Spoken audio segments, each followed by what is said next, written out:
여러분 안녕하십니까?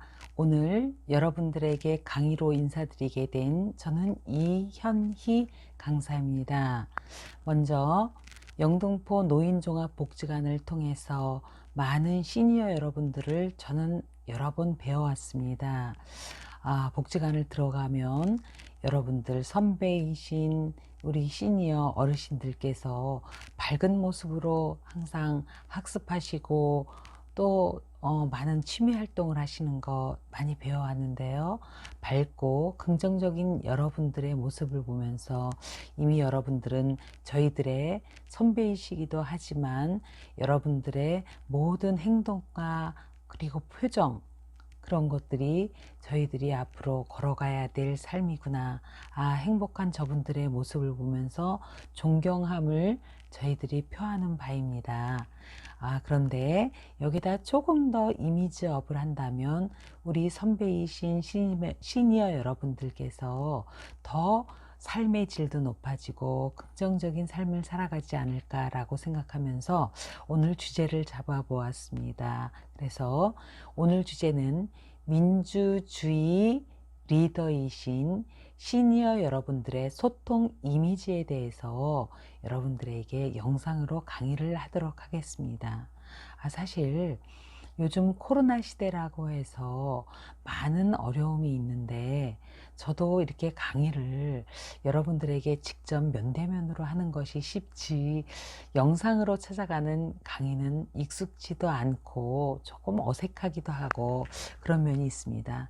여러분들 잘 이해해 주시면서 강의에 집중하시면 더욱 감사할 것 같습니다. 오늘 주제는요, 시작에 앞서서 여러분들에게 2018년의 평균 우리의 어르신들의 수명이 어느 정도 될까요? 여러분들 앞으로는 100세 시대, 120세대라고 이야기하죠. 그래서 앞으로는 여러분들이 긍정적인 생각과 건강을 유지하신다면 우리 시니어 세대들은 정말 100수, 120수가 평균 연령인 그 시대가 바로 도래했다고 볼 수 있습니다.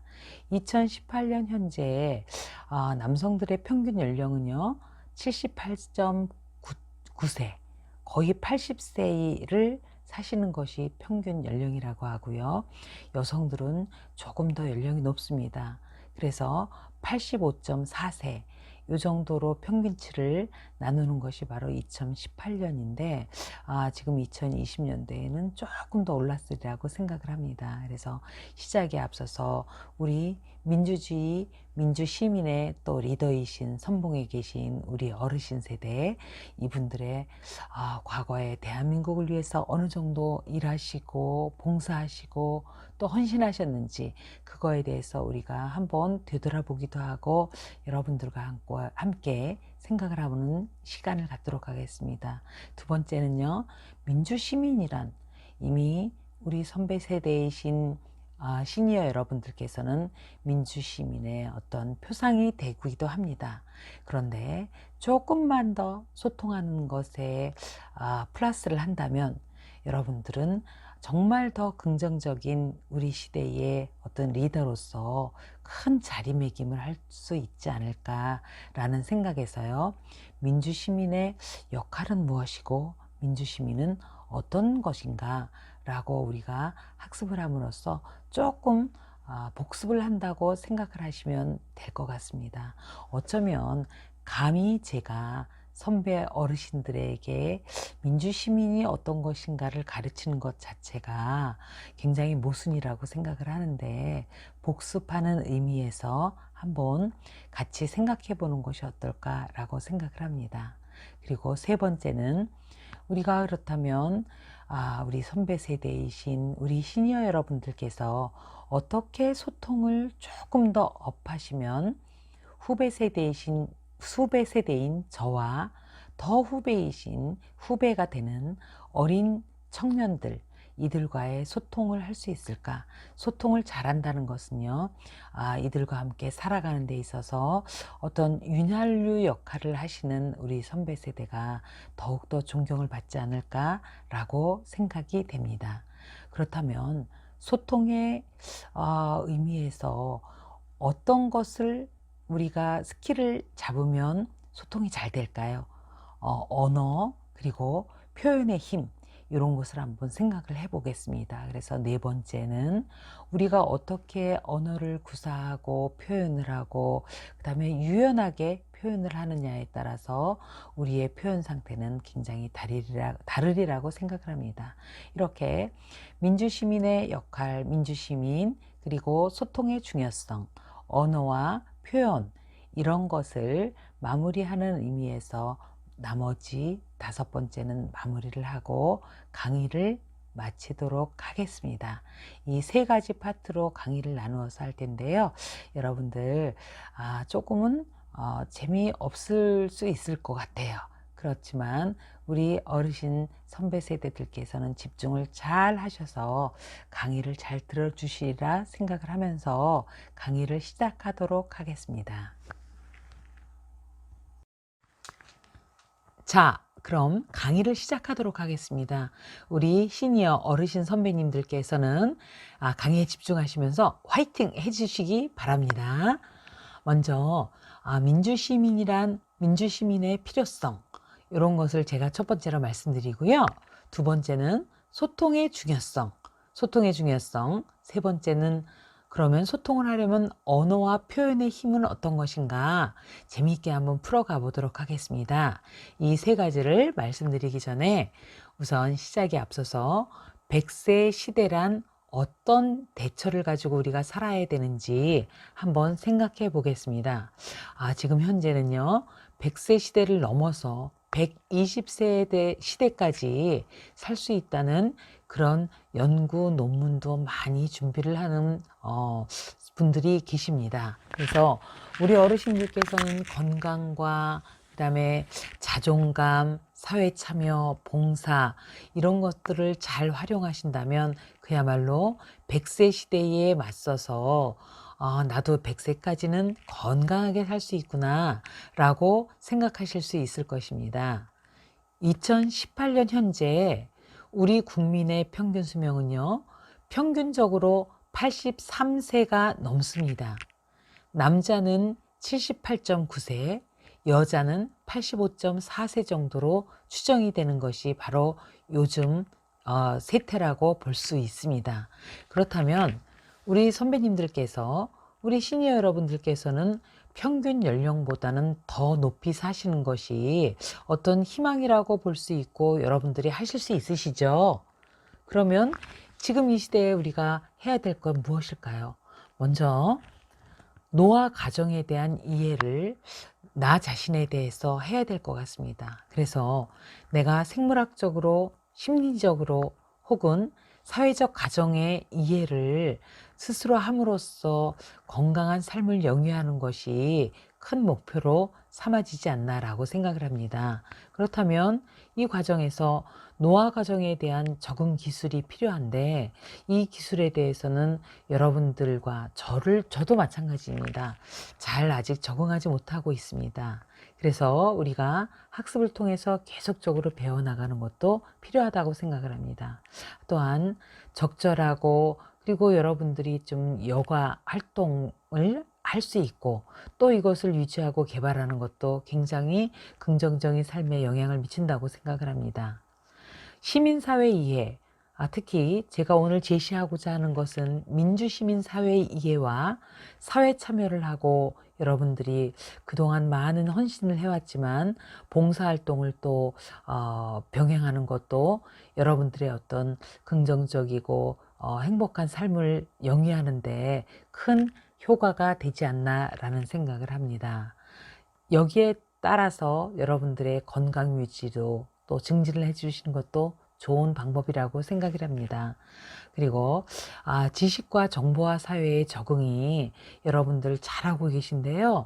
우리 시니어 여러분들께서는 이런 소양을 쌓는데 조금 더 힘을 기울여 준다면 학습을 하는데 어떤 치매라든지 이런 것에도 우리가 조금은 대비할 수 있지 않을까라고 생각을 합니다. 이런 모든 것은요, 노후 생활의 어떤 사회적으로, 경제적으로 그런 우리의 대책이 되지 않나라고도 생각을 합니다.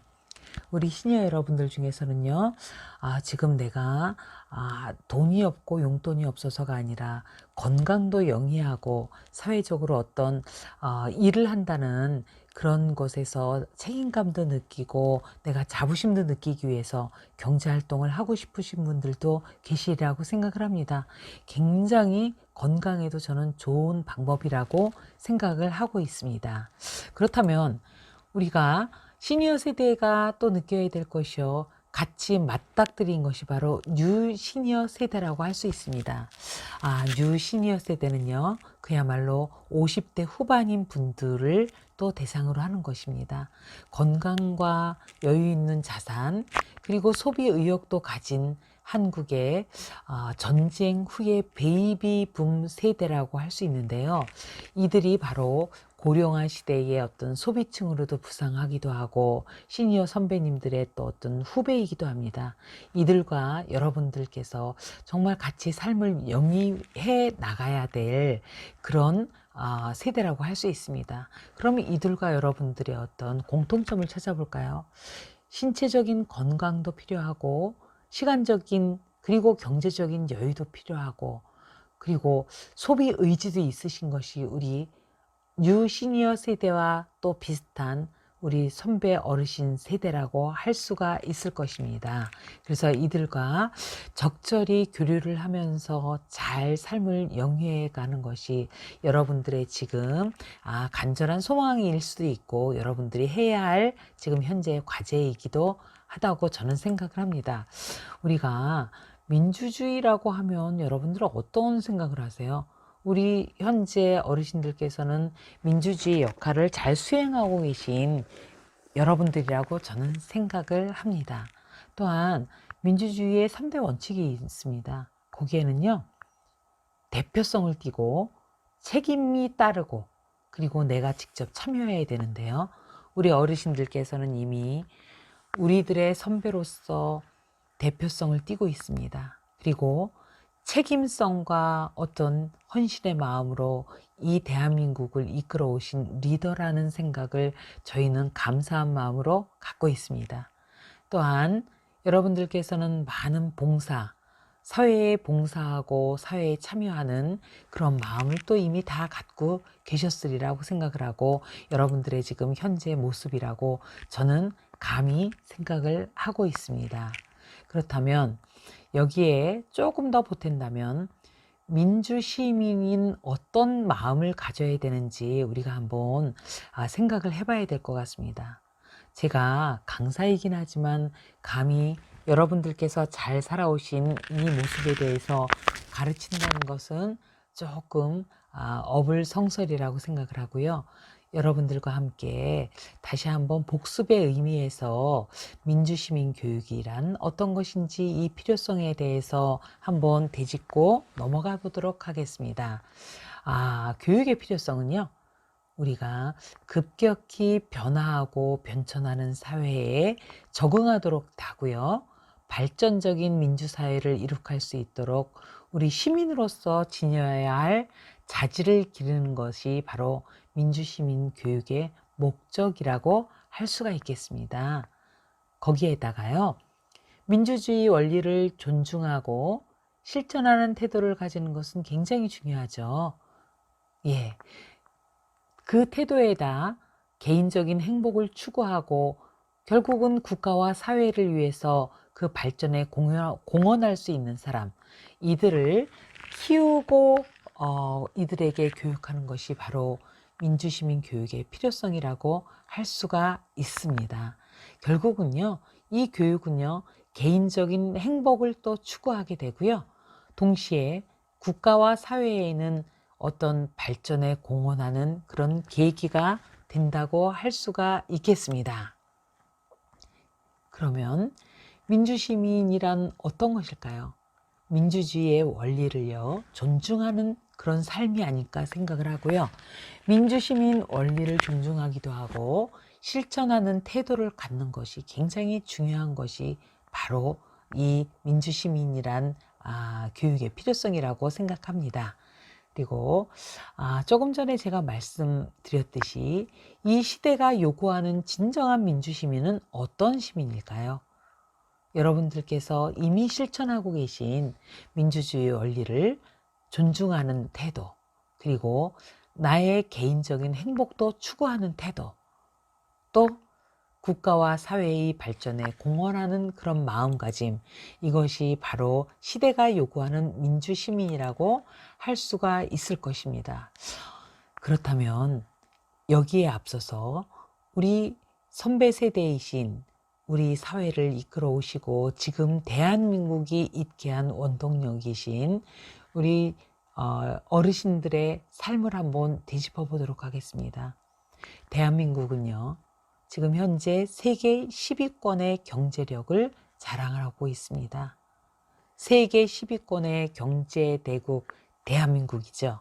그런데 1950년대 반세기만 그 앞을 되짚어 보면요, 과거로 돌아가 보면 불과 반세기 전에는 전쟁으로 인해서 그 폐허 속에서 절망밖에 우리가 느낄 수밖에 없었습니다. 끝없는 절망과 그리고 굶주림으로 인해서 대한민국은 그야말로 희생할 수 없는 나라가 대한민국, 한국의 모습이었지 않나라고 생각을 합니다. 그래서 세계의 혹자들은 세계 최빈국 중에 하나라고 이야기하고요. 그리고 어떤 사람은요, 쓰레기통에서 장미꽃이 피기를 바라는 것이 대한민국이 다시 일어서는 것보다 더 빠르다라고 표현을 했을 정도로 대한민국은 가망이 없는 나라였습니다. 그런 나라가 세계 10위권의 경제대국을 이룬 이 뿌리 원동력은요, 바로 그 주인공은 여러분, 시니어 여러분이라고 저는 확신을 합니다. 저뿐만 아니라 많은 후배되는 우리 젊은 사람들, 그리고 중년인 사람들이 생각하리라 생각을 합니다. 누가 지금의 대한민국을 잊게 했겠습니까? 별다른 일자리가 없는 한국을 떠나서 낯선 이국 땅에서 피땀을 흘리고 눈물을 흘려서 일하신 우리들의 아버님, 어버님, 바로 여러분들이 있으셨기 때문입니다. 그래서 한 가지 제가 미국의 철학자 조지 산티아나는 이렇게 이야기했다고 합니다. 과거를 기억하지 못하는 이들에게 과거는 반복된다는 말을 했습니다. 그래서 저희들이 이 과거로 되돌아가지 않으려면 이 선배, 우리 여러분들의 감사함을 갖는 것이 저희 후세대가 가져야 될 마음이 아닌가라고 저는 확신하면서 감히 말씀을 드립니다. 대한민국 발전의 원동력은 또 여러분들의 몇 가지 사례로 제가 말씀드려 보겠습니다. 먼저 서독의 광부와 간호사를 파견한 것 여러분들 기억하시고 여기에 동참한 여러분들도 많이 있으리라고 생각이 됩니다.